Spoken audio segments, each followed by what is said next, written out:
Continuando aqui, nós estamos nas diferenças físicas e emocionais, né? A mulher, então, ela tem uma vitalidade constitucional maior, ela vive mais tempo. O metabolismo feminino ele é mais baixo do que o do homem, né?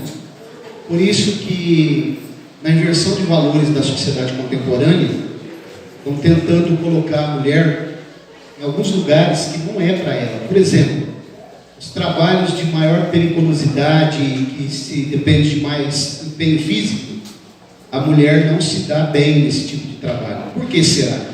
Por causa das diferenças que o próprio Deus já estabeleceu. A mulher, ela difere do homem na estrutura do próprio esqueleto.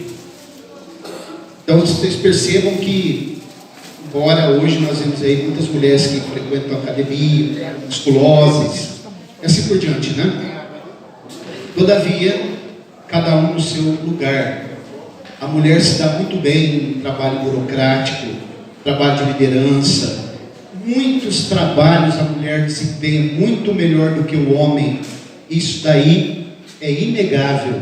E nós não podemos ser machistas, né? A mulher tem um trabalho imprescindível na igreja, no tempo de Jesus, no Antigo Testamento, na igreja contemporânea. Não tem necessidade, né, de se ungir mulher a pastora para isso, porque as mulheres já são pastoras, a mulher do pastor já faz o papel de pastora, não é isso? Então você não tem necessidade de ordenar uma mulher ao pastorado. E a mulher, irmãos, ela tem um papel preponderante. Os irmãos observam no ministério de Jesus, as mulheres que entregavam suas fazendas, como a mulher do procurador de Herodes, Susana, né? E outras mulheres, no ministério do apóstolo Paulo e dos outros apóstolos, a mulher, ela é imprescindível. Deus sempre teve um papel preponderante para a mulher.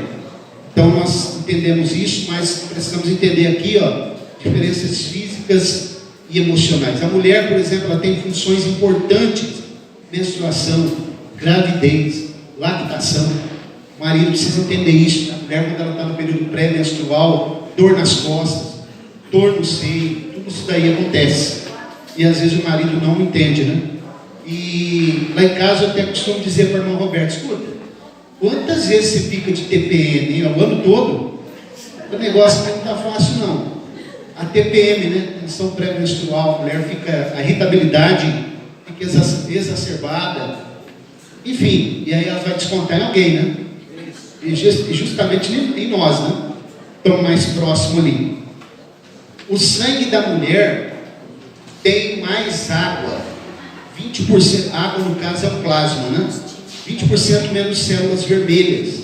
Por isso que ela se cansa com maior facilidade. A mulher se cansa mais. Já foi feito testes na parte de arbitragem de futebol. O homem desenvolve um papel, a performance física do homem é muito maior. Isso aí já está provado, né? Embora a mulher esteja aí apitando futebol e tal, mas o homem tem uma capacidade física bem maior.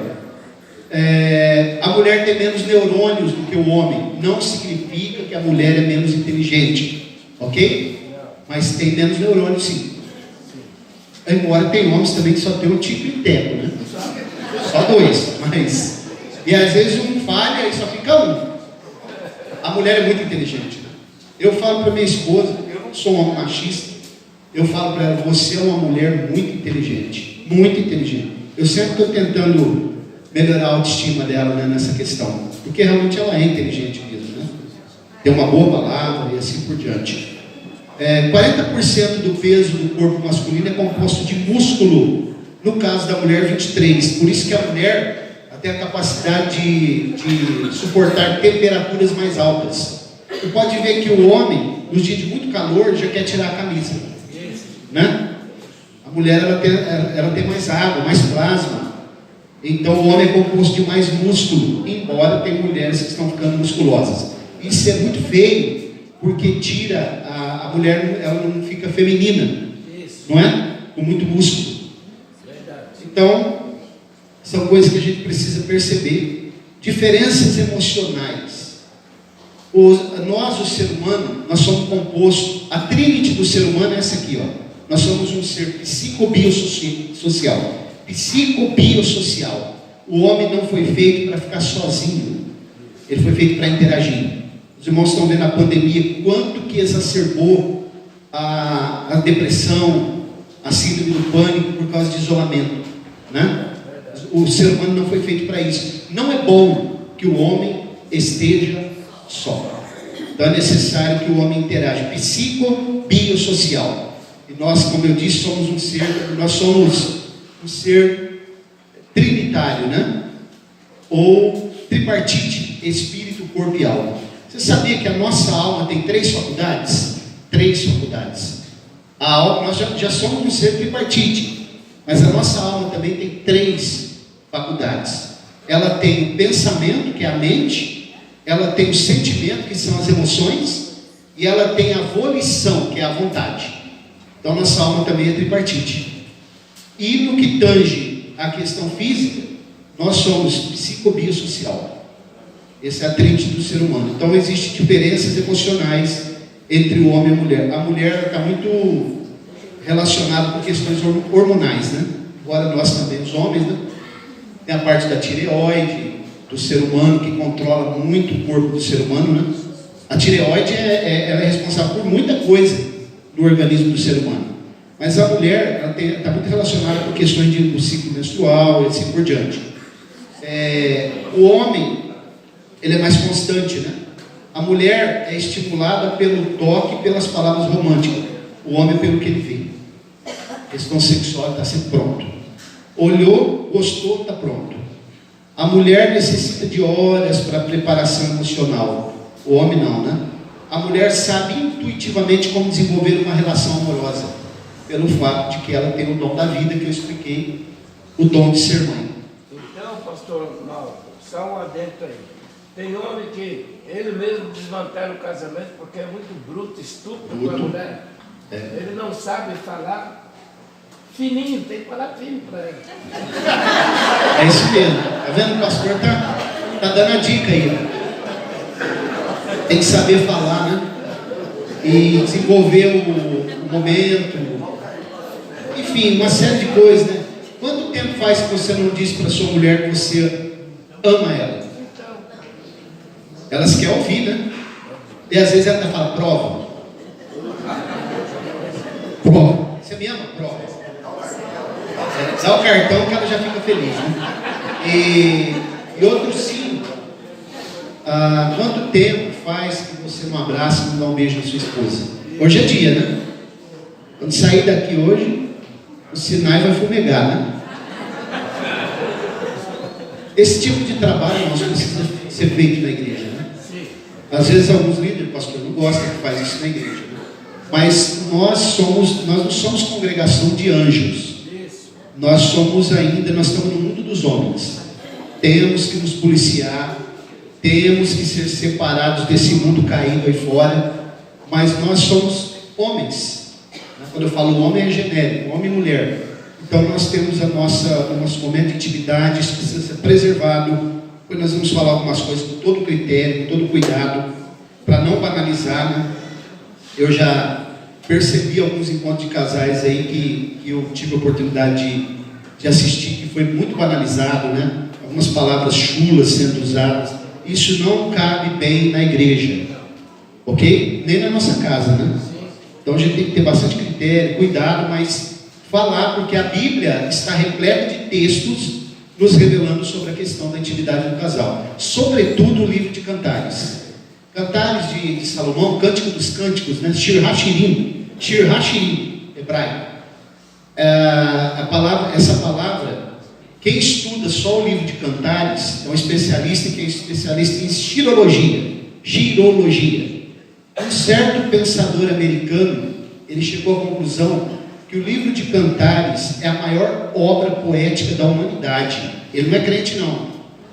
Não é nada da Bíblia, não, é da humanidade.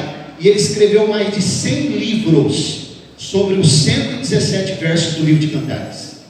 Os irmãos têm a noção da profundidade do livro de Cantares. E todo momento aqui, é claro, tem 3 vertentes do livro de Cantares.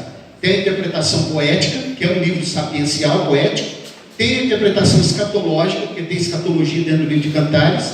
E tem a interpretação tipológica, mas também é o relacionamento entre Salomão e a Sulamita. Não é Sunamita. Sunamita é alguém que vem da cidade de Sunem. Sulamita é nome próprio. Salomão significa aquele que é detentor da paz. Vem da palavra Shalom, raiz hebraica Shalom. Sulamita é a versão feminina do nome Salomão. Significa aquela que possui a paz. Por isso que ele é o tipo de Jesus, príncipe da paz, e ela é o tipo da igreja. Bem, meus irmãos? Pois bem, então vamos lá. Então aqui diferenças emocionais. Se os irmãos tiverem perguntas depois, podem estar falando, fazendo. E aqui nós vamos começar a falar um pouquinho, porque na parte da tarde, permitindo Deus, nós vamos para aqueles 10 conselhos lá, para fechar. O casal e o relacionamento sexual. Eu não sei, né, como está a sua vida sexual do casamento. E se ela não estiver boa, com certeza o casamento não vai bem. Porque tem um papel preponderante dentro do casamento, o ato sexual. E o ato sexual ele não é apenas para prosseguição da raça humana, não é apenas para que possa procriar. Deus fez o sexo com propósito de procriação, para que a raça humana, inclusive foi dada até a ordem de Deus, né? Que eles deviam multiplicar e encher a terra. Mas Deus não fez os órgãos genitais com terminações nervosas à toa, debalde, né? É porque há um propósito. Prazer para o casal dentro do vínculo do compromisso do casamento. Se estiver fora do casamento, é adultério, é prostituição, é fornicação. Dentro do casamento é uma bênção.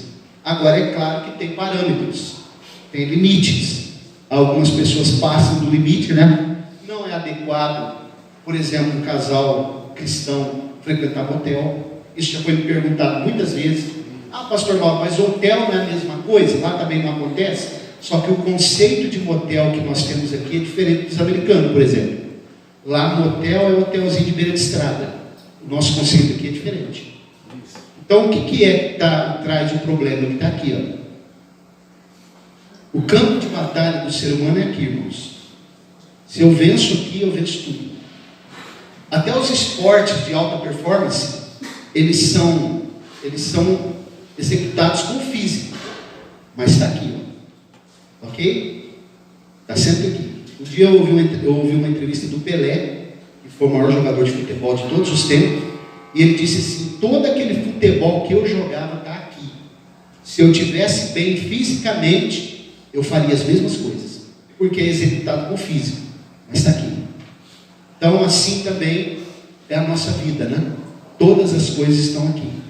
E quando eu falo motel, o conceito é outro de hotel. Então não é adequado para um casal. É comemoração do aniversário de casamento, vamos para o motel. E ali você já sabe o que acontece, né? Os demônios estão ali. Porque a Bíblia diz no livro de Oséias, eu aconselho os irmãos a ler o livro de Oséias, que há demônios que agem nessa área. Oséias 6:3 e outros textos, espíritos malignos que atuam dentro da questão sexual. Então precisa ter muita vigilância, muito cuidado. Salomão escreveu os 3 livros: Cantares, Provérbios e Eclesiastes, nessa ordem. Cantares ele escreve quando ele tinha entre 18 e 25 anos. Ele estava na juventude, ele vai falar muito do corpo da mulher e assim por diante, né? Porque quando a gente lê o livro de Cantares, os irmãos percebam que vai citar animais. Capítulo 1, verso 9 de Cantares, ele diz assim, ó, para ela: as éguas dos carros de Faraó te comparo a querida minha. Você tem coragem de falar isso com a sua esposa? Vai dormir no sofá, né? Outra hora ele fala gazela, porque o conceito de beleza que nós temos aqui no Ocidente é grego, ok? Até a nossa língua que nós estamos falando aqui é grega, ela vem do latim e do grego. O latim já é uma língua morta, mas o grego não. Nós falamos grego sem saber. Vou no oftalmologista, vou no cardiologista, estamos falando grego aqui. Então nós herdamos dos gregos, é a cultura helenística. Quando Alexandre o Grande ele ia conquistando os territórios, ele ia implantando a cultura, o helenismo. O Império Romano depois veio, mas estava impregnado de helenismo. Até os deuses da Grécia trocaram de nome, mas eram os mesmos do Império Romano. E o nosso conceito de beleza, mulher violão, né, bonita, é conceito do Ocidente. Lá no Oriente, o conceito deles é de animal. Para eles achar uma mulher bonita, ela tem que ter um quadril grande. Por isso que ele falou, as éguas dos carros de Faraó te comparam, querida menina. Ela tem que ter um olho grande. As egípcias, elas pintam o olho para aumentar o campo de visão aqui, porque eles acham bonito o olho grande. E eles acham também a mulher bonita se ela se parecer com uma gazela, for rápida. É o conceito lá do Oriente. O nosso aqui é grego. Então, o livro de Cantares precisa ser lido e entendido à luz da poesia hebraica. E muitas coisas, irmãos, que às vezes a gente lê na Bíblia, né, nesses livros, não podemos interpretar ao pé da letra, mas que o ato sexual está registrado na Bíblia, sobretudo em Cantares. E quando Salomão escreve Cantares na juventude, ele ainda está vislumbrando a juventude. Quando chega a Provérbios, ele está na meia-idade, entre 30 e 35 anos. Aí ele já começa a dizer assim, no capítulo 7, cuidado com a mulher estranha, cuidado com o caminho que você anda. Aí ele vai falar sobre o adultério, né, o que se junta com uma prostituta é como uma flecha no fígado, e ele desce a cova e ao inferno, a sepultura, né? Então, e quando chega em Eclesiastes, ele já está na velhice. Aí ele fala, lembra-te do teu Criador nos dias da tua mocidade. Aí ele vai falar lá no capítulo 11, né? Antes que o cântaro se quebre junto à fonte, antes que a taça de prata se despedace, os moedores que são utentes fiquem poucos, quando o gafanhoto já for um peso, fraqueza, né? Então ele vai trazer toda a especificidade de uma pessoa já de idade. Então nós precisamos observar a Bíblia, porque ela tem para nós ensinamentos preciosos. E tudo que nós precisamos, as Escrituras nos orientam, até na questão da intimidade do casal. O sexo hoje está banalizado. Banalizado aí fora. Não há mais critério. As pessoas saem nas festas, beijam 50 no mesmo dia, e assim por diante, né? E muitas coisas, com o advento da internet, têm se instalado no seio da igreja. Há uma pesquisa também, já muito séria, que já está até, eu acredito que está ultrapassada, acho que é de 2012, se eu não estou enganado, 70% dos jovens cristãos hoje têm relação sexual com suas namoradas, solteiros. Eu acho que agora já é até mais. Os irmãos têm uma noção, isso é fornicação, irmãos. A Bíblia mostra isso como pecado. Ok? Então, muita coisa que a gente está vendo aí, né? Erotização da criança, ideologia de gênero, que é uma aberração. Tudo isso, hein? Os irmãos acreditam que um dia eu estava na cidade de Barretos, com a minha esposa, e eu fui entrar no banheiro, e quando eu saí, tinha um monte de gente me olhando, e ela falou, você viu o banheiro que você entrou? Não. Aí que eu fui olhar, era banheiro de gênero. Eu acho que esse cara me olhando, que eles pensou, esse daí deve ser, né? Irmãos, isso é um absurdo. Isso é um absurdo. Como pode, você já pensou, você que tem uma criança, uma filha, uma neta pequena, entrar no banheiro e de repente está lá um marmanjo junto com a sua neta, com a sua filha? A sociedade caída está tentando amordaçar a igreja. O grande problema dessa sociedade caída hoje é a igreja. Porque a igreja, ela vai na rota de colisão com tudo isso. A igreja é antagonista, porque nós somos servos do Deus vivo, nós não negociamos princípio, nós somos coluna e firmeza da verdade, nós acreditamos na família, nós somos conservadores sim, e nós temos princípios que a Bíblia nos revela, e nós não abrimos mão, porque nós somos o povo do reino de Deus. Vamos continuar falando. A igreja é a voz de Deus na terra. Quem tem ouvidos para ouvir, ouça. A Bíblia diz, perturbai os moradores da terra, tocai a buzina em Sião. É claro que esse texto é para a grande tribulação, mensagem das duas testemunhas, mas nós também falamos a mensagem de Deus hoje, e quem não gostar, coma menos. Amém. Aleluia. Amém. Aleluia. A mensagem do Senhor precisa ser falada. Então o casal, nós vemos em 1 Coríntios 7, do 1 ao 5, nós recebemos instruções do apóstolo Paulo sobre essa questão, né, de que o casal não pode se privar um do outro. Sabe que eu já conheci irmãs que ela ela deixava o marido em jejum e falava que estava consagrando. Foi consagração, mas ele não sabia disso. A Bíblia diz que tem que ser em comum acordo, né? Os dois têm que saber. E diz assim, para não demorar, vos ajunteis logo. Vamos ler esse texto. 1 Coríntios 7, vamos projetar ali, por favor. Do versículo 1 ao 5. Observe. Como que é uma pessoa? Porque o jejum, ele não envolve só alimento. Ele envolve também o ato sexual. Ele envolve internet, viu? Televisão. Tudo aquilo que nos traz contentamento, se nós pudermos subjugar com propósito, é muito salutar. 1 Coríntios, capítulo 7, do 1 ao 5. De maneira, ora, quanto às coisas que me escreveste, bom seria que o homem não tocasse em mulher. Isso aí é Paulo que está falando. Ele ainda vai dizer, digo eu, não o Senhor, né? Sim. Porque Paulo, ele acabou optando pelo celibato, né? Vamos lá. 2. Versículo 2. Mas por causa da prostituição, cada um tenha quantas mulheres? Sua própria mulher. Cada um tem seu próprio. O problema é que tem gente que quer ter a mulher do outro. E mulher quer ter o marido da outra, né? Vamos lá. 3. O marido pague à mulher devida benevolência. Está falando de sexo aqui. E da mesma sorte a mulher ao marido. A mulher não tem poder sobre o seu próprio corpo, mas tem o marido. E também da mesma maneira o marido não tem poder sobre o seu próprio corpo, mas tem a mulher. Não vos defraudeis um ao outro. Isso aqui chama incontinência, né? Senão por consentimento mútuo. Os dois têm que estar sabendo. Algum tempo, para vos aplicardes a oração. E depois, ajuntai-vos outra vez, para que Satanás não vos tente pela vossa incontinência. Então, não tem essa, eu estou fazendo jejum.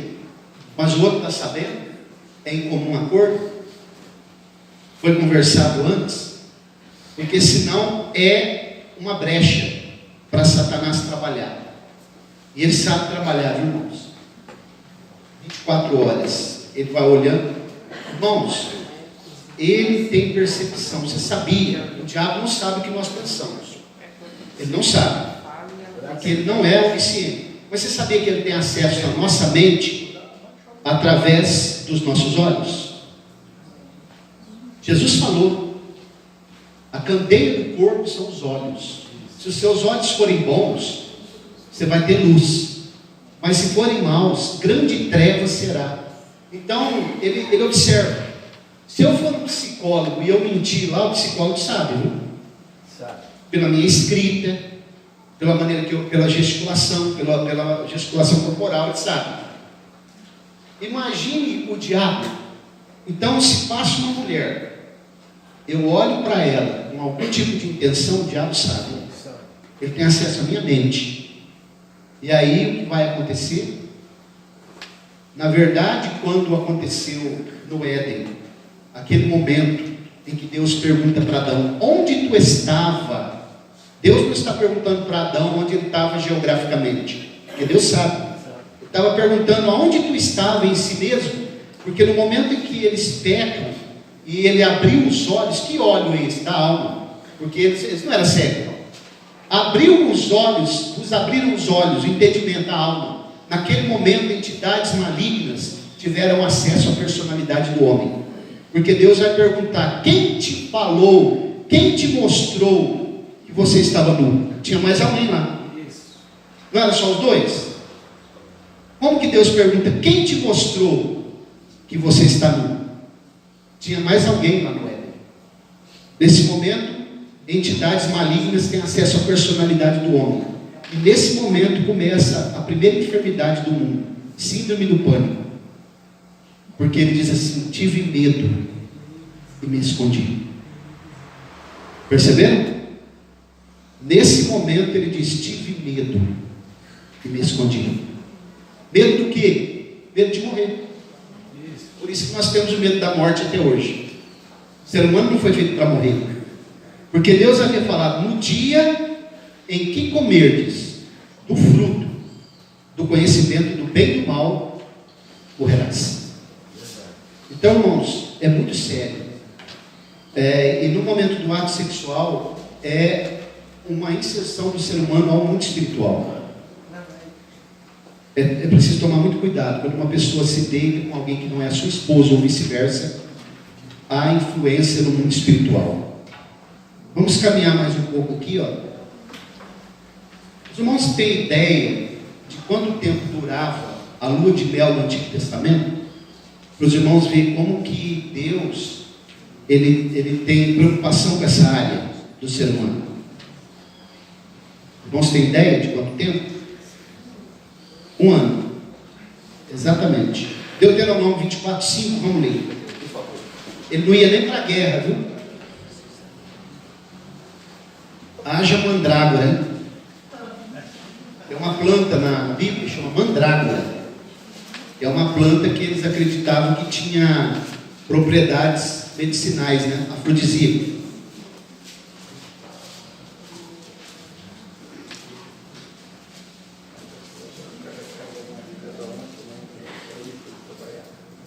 Deuteronômio 24:5.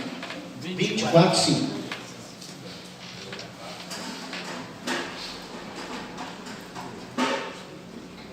Quando um homem tomar uma mulher nova, não sairá à guerra, nem se lhe imporá carga alguma. Por 1 ano inteiro ficará livre na sua casa e alegrará a sua mulher que a tomou. Perceberam? 1 ano. Lua de mel durava 1 ano. Não tinha que ter fôlego, hein? Pois bem, irmãos. Mais um texto que eu quero ler com os irmãos, que eu quero dar uma explicação. Cantares, capítulo 1, versos 5 e 6. Eu já vi pastores, pessoas dizendo, até obreiros que ensinam, dizendo assim, ó, quando você entrar dentro do quarto da sua mulher, lá não tem nem Deus, não está lá. Lá vale tudo. Pode subir nas paredes, pode ficar à vontade. Só que nós vamos ler um texto aqui agora, que mostra que Deus está presente nesse momento. Precisa ter cautela, né? Critérios. É claro, irmãos, que nós não vamos fazer igual o irmão que eu conheci, que ele tinha um lençol, e ele furou um buraco no lençol. E quando ele ia ter o ato conjugal, ele apagava toda a luz, porque ele não queria ver a esposa sem roupa. Aí já é um outro extremo. E aí eu disse, irmão, mas como assim? Não é pecado, pastor. E eu já durmo de terno também, ele falou. Não, porque se Jesus voltar, eu já estou a caráter. Estou preparado já. E ele tinha um lençol, já tinha curado um lençol preparado. Apagava a luz. Já é outro extremo, né? Aí eu disse, ele falou, eu nunca vi. Eu falei, você nunca viu sua esposa nua, irmão?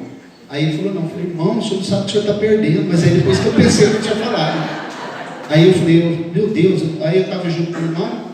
Falei, rapaz, eu falei um negócio lá que eu não deveria. Ele falou, não, mas ele nem percebeu, pode ficar tranquilo. Olha aqui, Cantares, ó. Eu sou morena. Ela está falando, a esposa falando para ele. Essa palavra morena, ela vai explicar que ela é queimada pelo sol da justiça. E o sol da justiça tipifica Jesus. Filhas de Jerusalém, como as tendas de Quedar, como as cortinas de Salomão. Não olheis para eu estar morena, porque o sol resplandeceu sobre mim. Os filhos de minha mãe indignaram contra mim, puseram por guarda de vinhas. A vinha que me pertence não guardei. Olha, para um pouquinho nesse texto aqui, eu estou pensando uma coisa. Só abrir um parênteses. A vinha que não me pertence, que me pertence, não guardei. Isso aqui é uma aplicação para nós, pastor. Que às vezes nós deixamos de cuidar daquilo que é nosso para cuidar das coisas do Senhor. A vinha era dela, mas ela estava cuidando da vinha do Senhor dela. Isso acontece muito na vida ministerial, né? Às vezes nós temos que deixar alguma coisa na nossa casa para cuidar das coisas da igreja, né? Do Senhor. E os pastores bem mais antigos, eles diziam que o pastor, quando ele assume uma igreja, ele se casa com ela, né? Isso daí é uma expressão que se usava muito. Pode pular. Eu acho que não é esse texto que eu quero não, irmão. Cantares 1:7, né? Eu vou ver se eu acho aqui. Eu quero ler esse texto, acho que é no capítulo 5. Eu quero mostrar uma coisa aqui para os irmãos bem interessante.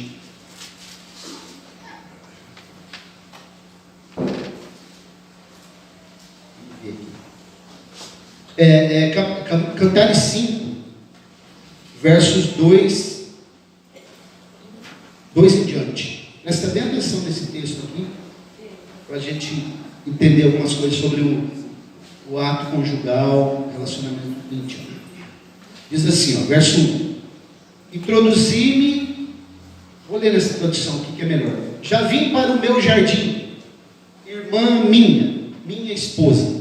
Percebo que antes dele chamar ela de esposa, ele chama ela de irmã. Porque quem é a tua esposa? Ela não é a tua irmã em Cristo antes? Sim ou não? Muito bem. Colhi a minha mirra com a minha especiaria. Essa mirra e especiaria fala de pensamentos eróticos, né? Com o favo e com o meu mel. Bebi o meu vinho com o meu leite. Agora, olha como Deus vai entrar. Que muitos dizem que Deus não participa. Agora Deus vai falar: comei, amigos, bebei abundantemente, ó amados. Deus está dizendo: vocês aproveitem.